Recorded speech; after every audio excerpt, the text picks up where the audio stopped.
Yo! Magandang buhay mga katinapay. Ayan, welcome na naman sa panibagong episode ng ating walang kakwenta-kwentang vlog. At ngayong araw nga ay dito tayo sa Villa Escudero Plantation and Resort para mag-FT. Joke lang, hindi attend tayo ng meeting dito. Tapos, syempre, free ng lunch natin dito sa Villa Escudero. Kaya walang bibitaw, dyan lang kayo hanggang sa last part ng video natin, mga kababayan ko! Yeah! Woo!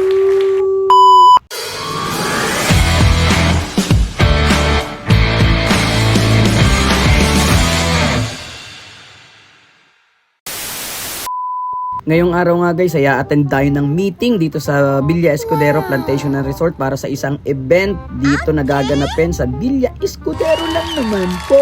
At dahil tapos na nga guys ang ating meeting, ay ito na yung pinakamasayang part ng pagpunta natin dito sa Villa Escudero Plantation and Resort. Dito tayo sa Labasin Waterfalls. Dito tayo magtatampisaw, tapos kakain na rin tayo ng mga gusto natin pagkain dito guys. Napakarami nga palang food dito. Ayan, makikita nyo mamaya, pero kuha muna tayo dito ng kaunting clips lang para sa mga video natin. Yung falls nga pala dyan guys, yung falls na yan ay man-made nga pala yan, yung parang dam na maliit na yan, tapos may ilog talaga dyan sa taas guys. Ayan, ginawan lang nila yan ng parang dam para bumaba yung ilog para magkaroon ng waterfalls, pero talagang may legit na ilog dyan sa taas guys. Ayan, kami nga pala ay pipili na dito. Talagang yung kasama ko ay talagang gutom na, pahiya-hiya pa, pero sisiksik na kami dito guys. Talagang kulang na lang sabihin ko kay kuya, lagyan mo na nga ako kasi hindi kami makasangat.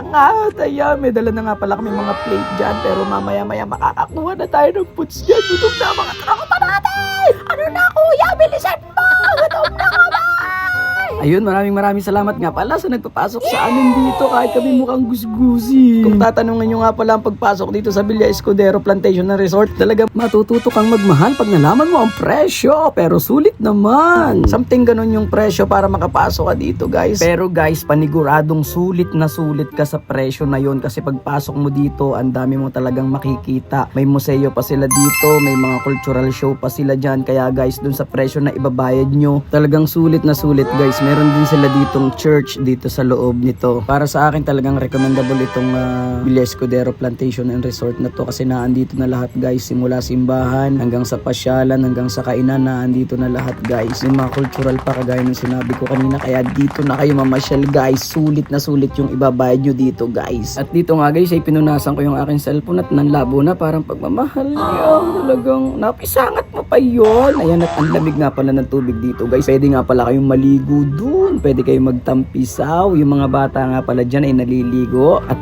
kahit yung mga adult pwede ding maligo dyan. Magtampisaw kayo dun sa may waterfalls, itapat nyo yung ulo nyo dun sa nabagsakan na tubig dun sa waterfalls. Talaga namang napakasaya. Kami nga pala maya uuwi na. Ayan, kukuha lang kami ng pakaunti-kaunting video clips dito para naman meron tayo mai-vlog. Dun nga pala sa lahat na nagtatanong bakit hindi ako nakita sa video guys, napakatagal na po ng video na ito, hindi pa po ako maalam magharap, talikod at paharap ng aking cellphone. Yan, kaya yung nasa front lang muna ang kinuhaan ko. Yan. Mulit-muli, maraming salamat Villa Escudero Plantation and Resort kay Sir Aljon. Maraming salamat po. Ayan. Maraming salamat sa lahat na sumubaybay sa aking vlog. God bless everybody. Yahoo!